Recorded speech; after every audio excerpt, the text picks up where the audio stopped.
আমাদের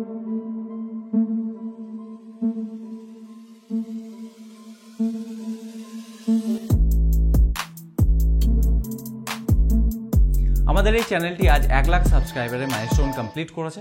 তার জন্য আমি সকলকে অভিনন্দন জানাই এবং ধন্যবাদ জানাই সেই সকল মানুষকে যারা আমার এই জার্নিতে প্রথম থেকে সঙ্গে থেকেছেন, ভালোবাসা দেখিয়েছেন এবং সময়ে অসময়ে ইন্সপায়ার করেছেন।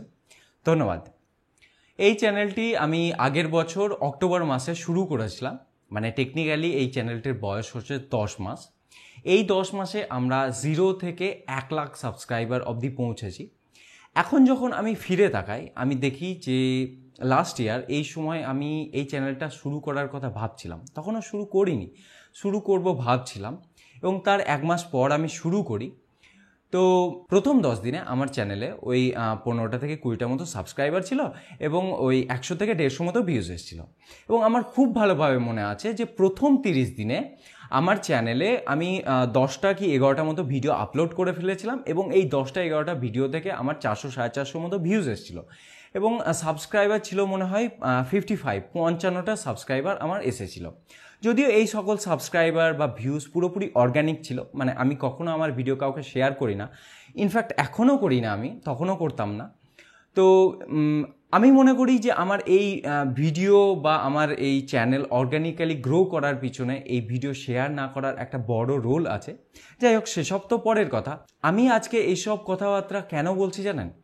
আমি আজকে এইসব কথাবার্তা এই জন্য বলছি কারণ আমি চাই যে আপনারা যেন হতাশ না হয়ে যান, আপনারা যেন হাল না ছেড়ে দিন।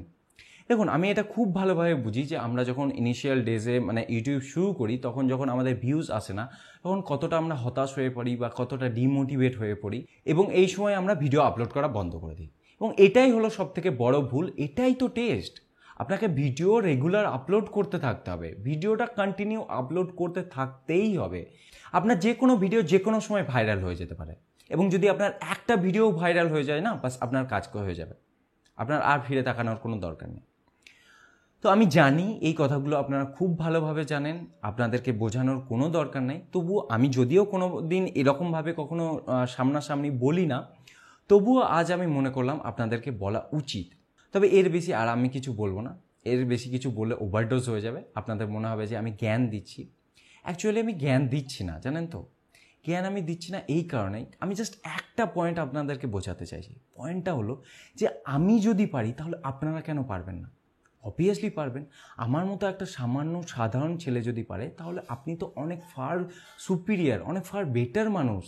আপনার থেকে মানে আমার থেকে আপনি অনেক বেশি ক্যাপেবল। সো আপনি অবশ্যই পারবেন, কেন পারবেন না? আর না পারলে আমি তো আছি, আমি তো মানে হাতে ধরে সব কিছু ডিটেলে শিখিয়ে দিচ্ছি। ভিডিওগুলো ডিটেলে দেখুন, তাহলে সব কিছু শিখে যাবেন। আর যদি তারপরেও না হয় তাহলে তো আমি আছি, আমাকে ইনস্টাগ্রামে বা ফেসবুকে আমাকে ডিরেক্টলি জানান, আমি আমার সাধ্যমতো উত্তর দেওয়ার চেষ্টা করব। ওকে, তো মেন পয়েন্ট এটাই হলো যে ভিডিও রেগুলারলি আপলোড করতে থাকুন এবং যেগুলো শেখাচ্ছি সেগুলো মন দিয়ে শিখুন, ঠিক আছে? কে বলতে পারে যে আগামী বছর এই সময় করে হয়তো আপনার চ্যানেলে আমার থেকেও বেশি সাবস্ক্রাইবার থাকবে, অনেক বেশি ভিউজ হবে, হতেই পারে, তাই না? তো চলুন এখানেই শেষ করছি। ধন্যবাদ। কোনো প্রশ্ন থাকলে আমাকে জানাবেন।